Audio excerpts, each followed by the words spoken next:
धम्माचं चक्रप्रवर्तक मंदिर या ठिकाणी होतं आहे आणि यासाठी उपस्थित असणारे सर्व या ठिकाणचे धम्मभिक्षुक, सर्व संबंधित कार्यकर्ते, या ठिकाणी उपस्थित असणारे सर्व बंधू आणि भगिनींनो, बुद्धाची शिकवण ही खऱ्या अर्थाने आपल्याला समाजामध्ये, आपल्या आयुष्यामध्ये कसं राहायला हवं याबाबत नक्कीच गाईड करते. ज्याप्रमाणे डॉक्टर बाबासाहेब आंबेडकरांनी त्यांची त्रिसूत्री सांगितली, शिका, संघटित व्हा आणि संघर्ष करा. शिकायचं आहे ते आधुनिक ज्ञान मिळवायचं आहे, जास्तीत जास्त अलीकडच्या काळाला उपयोगी पडेल अशा ज्ञानाचा संग्रह करायचा आहे. त्यासाठी आपण अभ्यास करायचा आहे, संघटित व्हायचं आहे ते चांगल्या कामासाठी, शांततेसाठी आणि देशाच्या प्रगतीसाठी आहे, त्याचबरोबर स्वतःच्या प्रगतीसाठी एकत्रित व्हायचं आहे. या ठिकाणी आपण शिकणार, संघटित होणार आणि संघर्ष करायचा आहे. हा संघर्ष पिढ्यानपिढ्याची असलेलं दारिद्र्य, पिढ्यापिढ्यांचं असलेलं अज्ञान, पिढ्यापिढ्यांचे असलेले गैरसमज यातून बाहेर पडण्यासाठी आणि एक चांगली सकारात्मक पहाट मिळण्यासाठीचा हा संघर्ष आहे. हा संघर्ष कुठल्या व्यक्तीविरुद्ध, कुठल्या समाजाविरुद्ध करण्याची कधीच शिकवण ना बुद्धांनी दिली ना डॉक्टर बाबासाहेब आंबेडकरांनी दिले.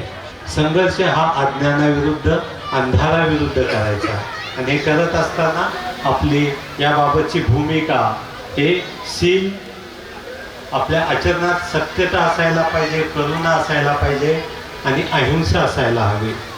त्याचबरोबर ध्यान धारणेद्वारे मन आपण स्थिर करण्याचा प्रयत्न केला पाहिजे आणि जगाचं आणि स्वतःचं खरं स्वरूप जाणण्याची प्रज्ञा आपल्यामध्ये असायला पाहिजे.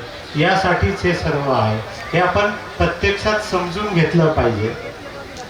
हे न समजता जर आपण चुकीच्या पद्धतीने आपली मनोभूमिका तयार केली तर आपल्याला धम्म भेटणार नाही, आपल्याला बुद्धही केव्हाही भेटणार नाही. हे आपण लक्षात ठेवलं पाहिजे. यासाठी 4 नोबेल ट्रूथ्स आहेत जे सांगितली बुद्धाने की जगामध्ये सर्वत्र दुःख आहे, याची जाणीव आपल्याला असायला पाहिजे. जन्म, वार्धक्य, रोग, मृत्यू, हानी सर्व बाबतीतचं दुःख आहे. या दुःखांचं समुदाय आहे. याचं जे कारण आहे ते आपल्या मनामधला लोभ आहे, आपल्या मनामधली तृष्णा आहे, आपल्या मनामध्ये असणारी आसक्ती आहे, आपल्या मनामध्ये असणारा द्वेष आहे. आणि या सर्वाचं जर आपल्याला निवारण करायचं असेल, दुःखाचा निरोध करायचा असेल तर यासाठीचा जो मार्ग आहे तो बुद्धांनी सांगितलेला आहे. आणि यासाठी त्यांनी 8 मार्गाची आपल्याला दृष्टी दिलेली आहे. सम्यक दृष्टी आपली असायला पाहिजे. सत्य आणि कारण समजून घेण्याची दृष्टी आपल्यामध्ये असायला हवी. आपला संकल्प हा अहिंसा, दया, त्याग आणि भावना याबाबत योग्य असला पाहिजे.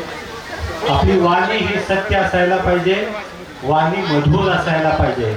आपल्या शब्दामध्ये कुठलीही शिवी असता कामा नये, अहिंसात्मक शब्द असता कामा नये. या ठिकाणी जर आपण आलेलो आहात तर हे समजून घेण्यासाठी आलेलो आहे. हा कार्यक्रम आपण त्या अर्थाने समजून घेतला पाहिजे.